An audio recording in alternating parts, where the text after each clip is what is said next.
안녕하세요, 청취자 여러분. 혹시 중요한 계약을 앞두고 있는데 예전에 거래했던 곳에서 갑자기 돈 갚으라면서 핵심 자산을 확 가져가 버리면 어떨까요? 정말 황당하겠죠? 네. 기업 세계에서도 비슷한 일이 벌어질 수 있습니다. 회사가 재정적으로 좀 어려워져서 법적 절차를 밟기 직전에요. 특정 채권자만 유리하게 돈을 먼저 받아가거나 회사 자산을 가져가는 경우가 생길 수 있다는 거죠. 네, 종종 있는 일입니다. 오늘은 바로 이런 상황, 이런 불공정을 막기 위한 법률 규정, 조금 생소할 수 있지만 집행행위 부인 규정에 대해서 좀 깊이 파헤쳐 보겠습니다. 네, 중요한 주제입니다. 저희가 관련 법률 논문들을 좀 살펴봤는데요.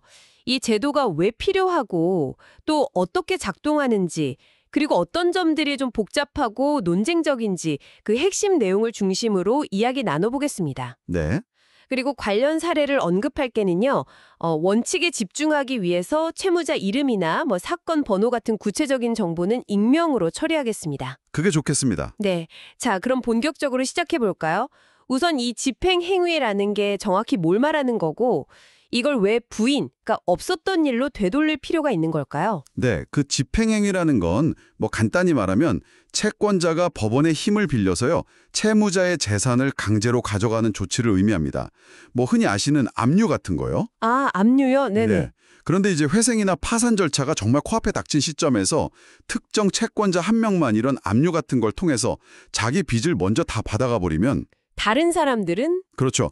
다른 채권자들 입장에서는 정말 불공평한 결과가 되는 거죠. 그렇겠네요. 그래서 이 회생이나 파산 절차의 가장 기본적인 정신, 그러니까 모든 채권자에게 재산을 공평하게 나눠줘야 한다는 그 원칙을 지키기 위해서요.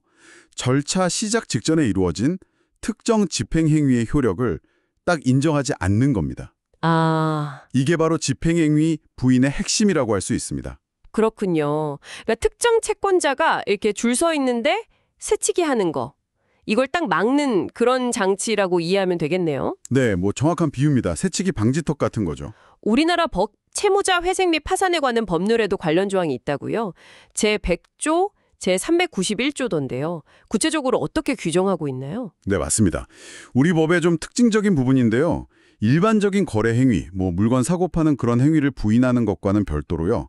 이 집행행위에 대한 부인 규정을 따로 두고 있다는 점입니다. 아, 따로요. 왜 그런 거죠? 왜냐하면 집행행위는 채무자의 의사랑 상관없이 이루어질 수도 있고요.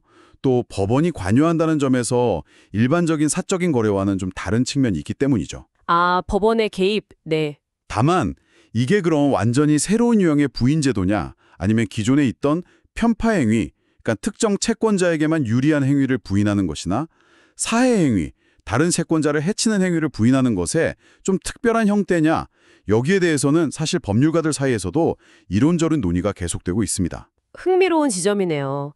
그러니까 법조항은 있는데 그 법적 성격을 어떻게 딱 규정할 거냐에 대한 학술적인 논의가 있다는 말씀이시군요. 네, 그렇습니다. 해석의 영역인 거죠. 그럼 다른 나라들은 이런 상황을 어떻게 다루는지도 좀 궁금한데요? 좋은 질문입니다. 비교법적으로 보면 재밌는 부분인데요. 예를 들어서 미국 파산법을 보면요. 우리처럼 집행행위라는 걸 딱 특정해서 부인하는 조항이 있다기보다는 재산 이전, 영어로 트랜스퍼라고 하는데요. 이 더 넓은 개념 안에서 다룹니다. 재산 이전이요? 네, 파산 신청하기 얼마 전에 특정 채권자에게만 유리하게 재산을 넘겨주는 행위, 이걸 preference라고 하고요. 또 다른 채권자들을 속일 의도로 재산을 빼돌리는 행위, fraudulence transfer라고 하는데 이런 것들을 규제하는 방식으로 접근해요. 아, 방식이 다르군요. 핵심은 결국 그 파산 재단, 그러니까 모든 채권자들에게 나눠줘야 할 공동재산을 보호하고 공평하게 나누는 데 있는 거죠. 그렇군요. 독일은 어떤가요? 독일도 좀 다르다고 들었는데요? 네, 독일 파산법 인소는 또 조금 더 세분화되어 있습니다. 예를 들면 채권자가 원래 받을 권리가 있었던 걸 받은 경우 이걸 상당한 대가, 독일어로는 내공이라고 하는데요. 네. 그런 경우랑 네. 그렇지 않은 경우, 그러니까 법적인 원인 없이 부당하게 받은 경우, 부당한 대가, 인콩그루엔테 떼꽁이라고 하는데 이 두 경우는 나눠서 부인 요건을 다르게 정하고 있습니다. 와, 더 복잡하네요. 행위의 성격에 따라서 판단 기준을 달리한다. 네, 좀 더 디테일하게 접근하는 방식이죠. 국가마다 이렇게 접근 방식의 차이가 있다는 게 참 인상적입니다. 그런데 이게 실제 사건에서는 그렇게 이론처럼 딱 떨어지지만은 않을 것 같아요. 어떤 점들이 좀 복잡하게 만들까요? 맞습니다. 이론하고 현실은 항상 좀 다르죠. 예를 들어서 어떤 압류행위 자체만 딱 놓고 보면 뭐 법 절차 다 지켰고 문제 없어 보일 수 있습니다. 그렇죠. 형식적으로는요. 네. 그런데 만약 그 압류가 사실은 이 회사가 곧 회생이나 파산 절차에 들어갈 걸 알고 특정 채권자랑 미리 짜고서 다른 채권자들 몰래 재산을 넘겨주려는 어떤 큰 계획의 일부였다면 어떨까요? 아, 그런 경우도 있겠군요. 네. 그렇기 때문에 법원에서는 단순히 그 집행행위 하나만 딱 보는 게 아닙니다.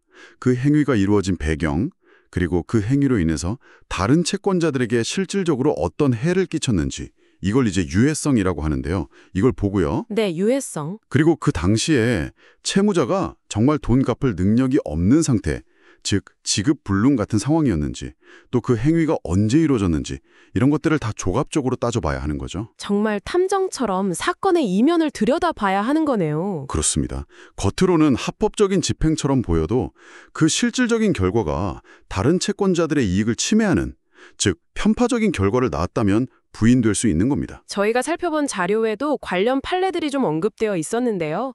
물론 구체적인 사건 정보는 다 익명으로 처리되어 있습니다만 법원이 개별 집행행위의 어떤 형식보다는 그것이 전체 채권자들에게 미치는 실질적인 영향에 주목한다는 점을 보여주는 사례들이 있었습니다. 네, 그런 사례들이 있죠. 예를 들어서 채무자랑 특정 채권자가 사실상 합의를 하고 형식적으로만 집행 절차를 이용한 경우 같은 거요? 그렇죠. 짜고 치는 경우죠, 말하자면. 네.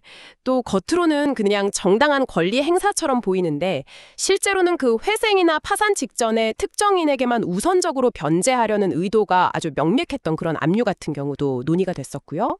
이런 특수관계인과의 거래에서 발생한 집행은 법원에서 좀 더 엄격하게 보는 경향이 있습니다. 아, 특수관계자와의 거래는 더 면밀히 본다. 하긴 그럴 수 있겠네요. 오늘 저희가 이 회생이나 파산 절차 직전에 이루어진 집행 행위를 왜 부인해야 하는지, 그리고 우리 법과 또 해외 법의 접근 방식, 그리고 실제 적용에 있어서 어떤 복잡성까지 깊이 있게 살펴봤습니다.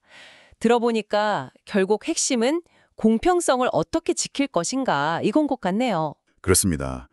뭐 복잡한 법률 용어들이 나왔지만 결국 모든 채권자에게 공평한 기회를 보장하려는 것, 이게 이 제도의 존재 이유이자 핵심 가치입니다. 그 바탕에는 아주 상식적인 공정함의 원리가 깔려 있는 거죠. 네. 그래서 이건 뭐 단순히 법률 전문자들 뿐만 아니라 사업을 하시거나 금융거래를 하시는 우리 청취자 여러분 모두에게도 중요한 시사점을 준다고 생각합니다.